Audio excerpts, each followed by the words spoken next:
बकरे की आत्मकथा। मैं बकरा हूँ लेकिन फिलहाल बेजुबान नहीं हूँ, इसलिए आज मैं आपको अपनी आत्मकथा सुना रहा हूँ।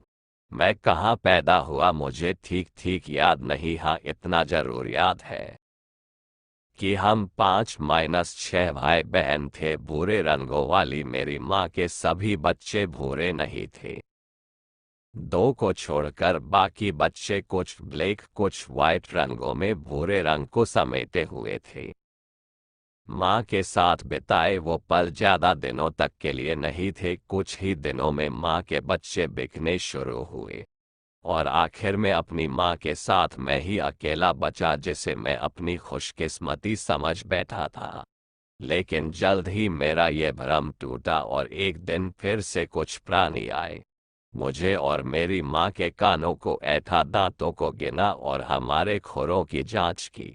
मेरे मालिक और उन खरीदारों के बीच मोल भाव होने लगा। मुझे लगा बिकने की बारी अब मेरी है, लेकिन थोड़ी देर में ही मुझे पता चल गया कि बारी मेरी नहीं, मेरी माँ की है। मेरी माँ के गले की रस्सी अब नए हाथों में थी। वो मुझे यूं छोड़कर कभी न जाती, लेकिन हालात से मजबूर थी। अपनी वेदनाओं को कहती भी तो किससे, उसकी सुनता कौन और उसकी पीड़ा को समझता कौन। एक मैं ही था जो अपनी माँ के उस दर्द को महसूस कर सकता था, और जुदाई के उस आखिरी क्षण में मैंने महसूस किया भी कि एक माँ जब अपने बच्चे से बिछड़ती है तब उस माँ पर क्या बीतती है। हालांकि मेरी माँ के लिए बच्चों की जुदाई के ऐसे क्षण कई बार आए, लेकिन वह आज जिस क्षण को जी रही थी वह उसके लिए कितना मुश्किल था, इसे उस समय बस मैं ही समझ सकता था। थोड़ी देर में माँ मेरी आंखों से ओझल हो गई। मैंने उस रात कुछ नहीं खाया और अगले कई दिनों तक मुझे कुछ भी अच्छा नहीं लगा। वह जगह जहाँ उस वक्त मैं बंधा हुआ था दुनिया का सबसे निकृष्ट स्थान बन चुका था मेरे लिए। मैं कितना भी भुलाने की कोशिशें करता, लेकिन बार बार मेरी माँ का उदास चेहरा मेरी आंखों के सामने आ जाता। मैं विचलित होता, तड़पता, लेकिन मैं कर भी क्या सकता था। 1 साल के बाद इंसानुमा एक नया प्राणी आया। मोल भाव शुरू हुआ।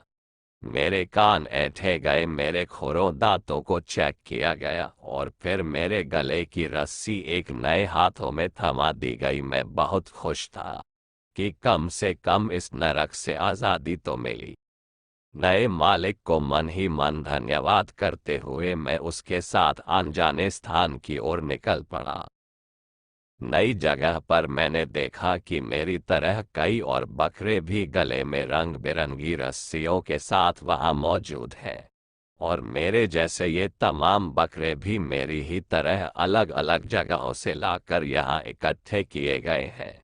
अब मुझे थोड़ा थोड़ा समझ में आ रहा था कि मैं एक ऐसी दुनिया में और एक ऐसी प्रजाति में पैदा हुआ हूँ जिसकी जिंदगी दो पैरों पर चलने वाले उन प्राणियों के हाथों में है जिन्हें इंसान कहा जाता है।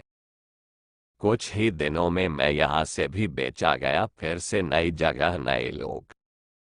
मैंने देखा कि यहाँ भी बकरों का वैसे ही मोल भाव हो रहा है जैसे मेरा और मेरे परिवार के साथ हुआ था।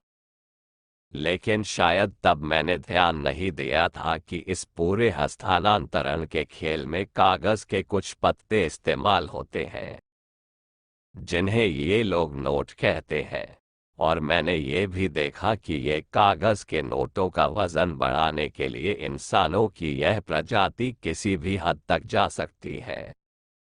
कुछ दिनों के बाद ही मैं कई हाथों से गुजरते हुए एक नए बाजार में पहुंच गया जहां मेरे चारों ओर दो ही प्रजाति थी, बकरा और इंसान। अरसा बिता। उम्र के इस पड़ाव तक आते आते मैंने इंसानों के कई तरह के व्यापार देख लिए। मैंने ये भी देखा कि इंसान के बनाए कई अलग अलग बाजारों में केवल बकरों की ही बोलियां नहीं लगती।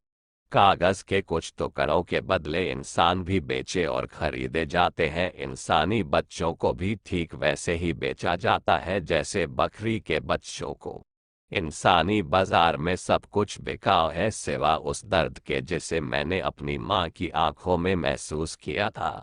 यहाँ सब कुछ बिकता है, रिश्ते, नाते, विश्वास और आस्था, सब कुछ।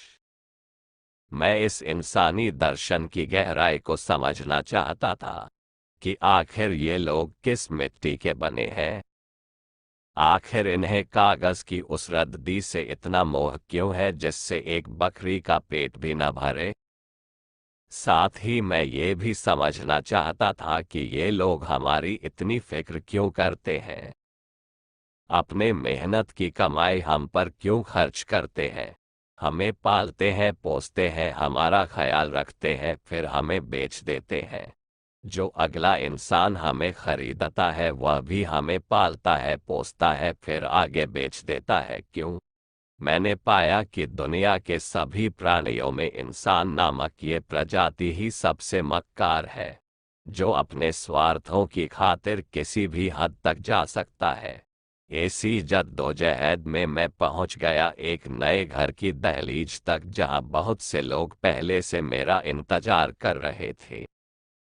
मेरी आवभगत शुरू हुई, कोई मुझे सहला रहा था, कोई मेरे दांतों को गिन रहा था, कोई मेरे बालों में लगी धूल को साफ कर रहा था। कुछ बच्चे मुझसे डर रहे थे तो कुछ बच्चे मुझसे चिपट रहे थे। उनके इस अपनेपन में मुझे मेरी माँ की याद आ गई जिसे मैं भूल गया था। मैं सोच रहा था कि इस समय वह कहाँ होगी, क्या अब भी उसे मेरी याद सताती होगी, कहीं वह मर तो नहीं गई होगी, क्योंकि लंबा वक्त गुजर चुका है और मरना तो सभी को है। कितना अच्छा होता कि हमारा पूरा परिवार साथ साथ होता। मेरे भाई बहन, न जाने वे सब के सब कहाँ होंगे। आज का दिन मेरे लिए कुछ खास है, ऐसा पता नहीं क्यों।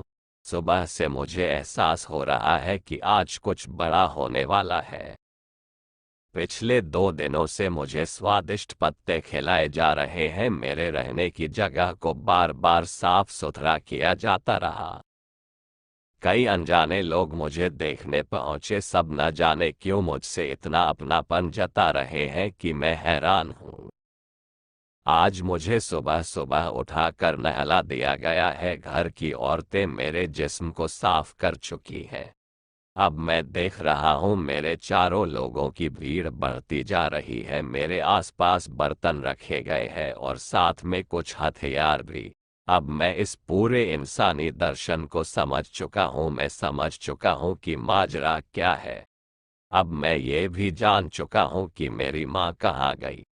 मेरे भाई बहन सब के सब इस एक प्रजाति की बनावटी भूख का शिकार हुए हैं जिसे इंसान कहते हैं। जो इंसान बूढ़ी होने पर अपनी माँ तक को बर्दाश्त नहीं करता और वह उसे वृद्धाश्रम में छोड़ आता है, उसने मेरी माँ बहनों के साथ वही किया होगा जो अभी थोड़ी देर में मेरे साथ होने वाला है। अभी बस कुछ ही देर में मेरी नजरों के सामने खड़ी भीड़ में से कुछ लोग निकल कर आएंगे, मुझे पकड़कर जमीन पर पटक देंगे। उनमें से कोई एक सामने पड़ी छुरी से मेरी गर्दन मेरे जिस्म से अलग कर देगा। फिर मेरी खाल उतारी जाएगी, फिर मुझे बीच में से चीरकर 2 भागों में बांट दिया जाएगा। उसके बाद मेरी चारों टांगें अलग कर दी जाएंगी, फिर मेरी आंतों को निकालकर उसे साफ किया जाएगा।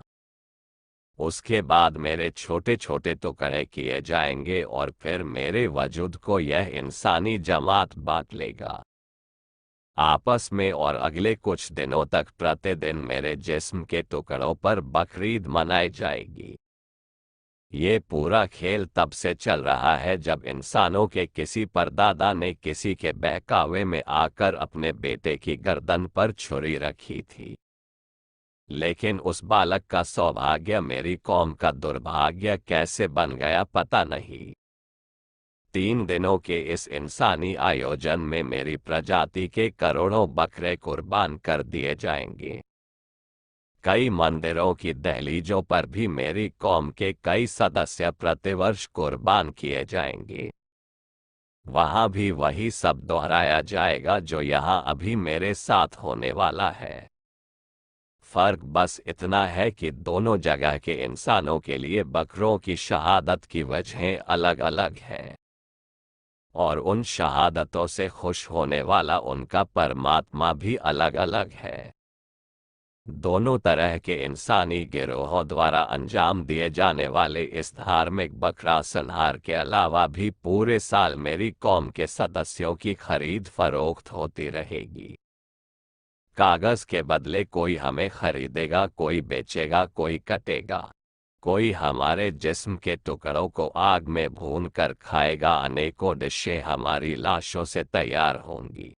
होटलों में ढाबों पर हमारे जिस्म के टुकड़ों को मसालेदार बनाकर परोसा जाएगा और कहा जाता रहेगा कि मटन लाजवाब बना है। सीजन में 700 रुपये तो ऑफ सीजन हमारे जिस्म की कीमत 500 रुपये प्रति किलो तक बनी रहेगी। तभी जोर की आवाज गूंजी, बिस्मिल्लाहिर्रहमानुर्रहीम, और बकरे की आत्मकथा अचानक यही समाप्त हो गई।